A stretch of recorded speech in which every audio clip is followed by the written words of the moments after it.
நண்பர்களுக்கு வணக்கம். இப்போ இன்றைக்கி நாம் ஒரு அறுவடை செய்ய போகிறோம். தோட்டத்தில் மணத்தக்காளி கீரை, பாலக்கீரை, பொன்னாங்கண்ணி கீரை எல்லாமே அதிகமாக இருக்குது. இந்த கீரைகளை பறிச்சுக்கலாம். அடுத்து தக்காளியும் தொடர்ந்து நிறைய காய்ச்சிக்கிட்டு வருது. தக்காளியும் அறுவடை பண்ணிக்குவோம்.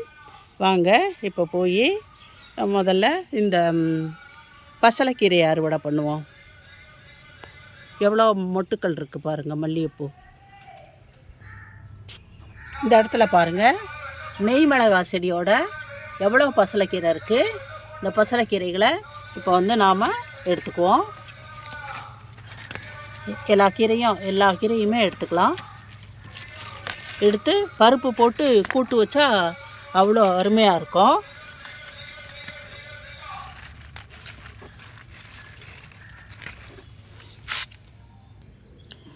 பசலைக்கீரையெல்லாம் அறுவடை பண்ணிட்டோம். இங்கே பாருங்கள், நான் மாடிக்கு வரும்பொழுது முறம் எடுத்துகிட்டு வரல, அதனால் இந்த பக்கெட்லேயே எடுத்து போட்டு வச்சுருக்கேன்.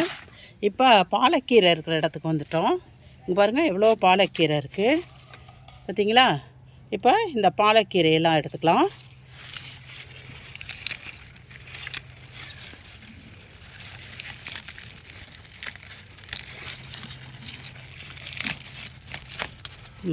பாருங்கள், இந்த மாதிரி எல்லா பாலக்கீரையும் எடுத்துக்குவோம்.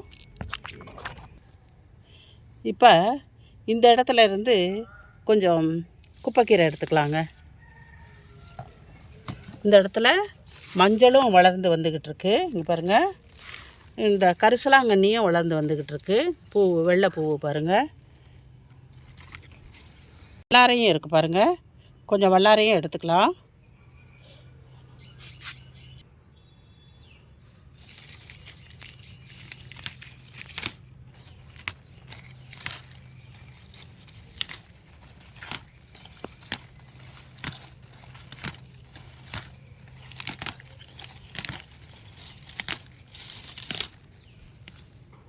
வல்லாரைக்கீரையும் எடுத்துக்கிட்டுருக்கோம்.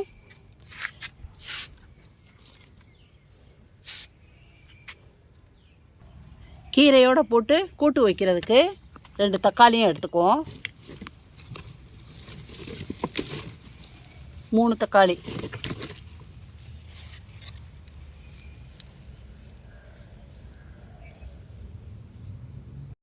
கீரையெல்லாம் பறித்து முடித்து மாடியில் வீடியோ எடுக்கிற இடத்துல பார்த்தாக்க அப்படியே வெயில் கொளுத்துதுங்க.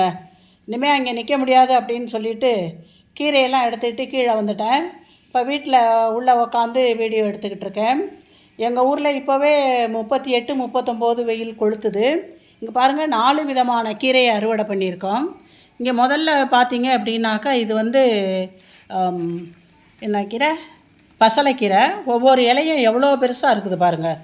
ரொம்ப நல்லா ஃப்ரெஷ்ஷாக இருக்குது. இவ்வளோ பசலைக்கீரை எடுத்துருக்கோம் இன்றைக்கி நாங்கள். பாருங்கள், பசலைக்கீரையை மட்டும்.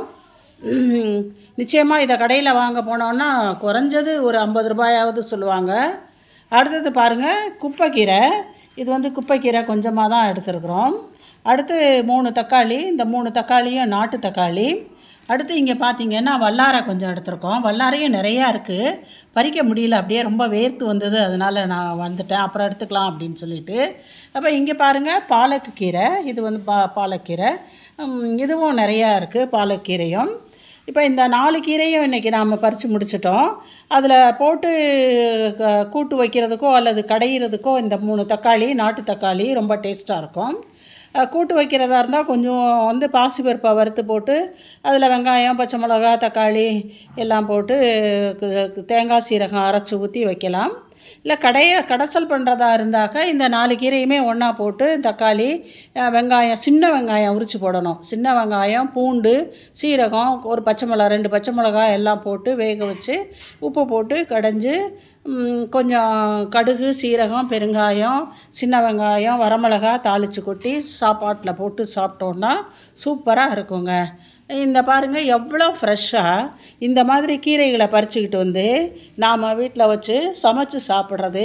இந்த வாய்ப்பு யாருக்கு கிடைக்கும்? இப்படி மாடி தோட்டம் போட்டு நம்ம இந்த கீரைகளை எல்லாம் சமைச்சு சாப்பிட்டுட்டு ஆரோக்கியமான வாழ்வு வாழணும் அப்படின்னு எல்லாரையும் நான் கேட்டுக்கிறேன். 4 கீரையுமே ஒன்றா போட்டு கடைசல் செஞ்சிட்டோம். முதல்ல நான் சொன்ன மாதிரி அதே மாதிரி தான் செஞ்சுருக்கோம். அதுக்கு காரசாரமாக தொட்டுக்கிறதுக்கு வாழைக்காய் வறுவல் பண்ணியிருக்கோம். இங்கே பாருங்கள், இப்போ தட்டில் சாப்பாடு போட்டு எங்கள் பையனுக்கு கொடுத்துருக்கோம். அவர் சாப்பிடுவார். இதோட இந்த வீடியோவை முடிச்சுக்கலாம். இந்த வீடியோ பிடிச்சிருந்தாக்கா லைக் பண்ணுங்கள், ஷேர் பண்ணுங்கள், சப்ஸ்கிரைப் பண்ணுங்கள். நன்றி, வணக்கம்.